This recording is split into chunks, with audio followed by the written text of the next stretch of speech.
Magandang araw, Pilipinas. Welcome to my vlog.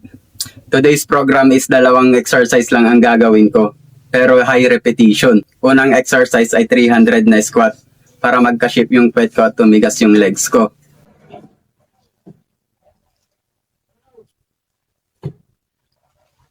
Then after ko ng exercise na to, nagpahinga lang ako ng 1 minute. Then nag-proceed na ako sa next exercise. Ito ay ang push-up.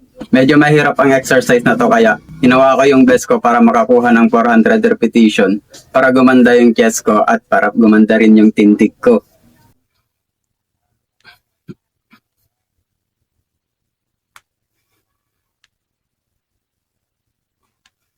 That's all for now, guys, and if you want more, don't forget to subscribe my YouTube channel. Thank you.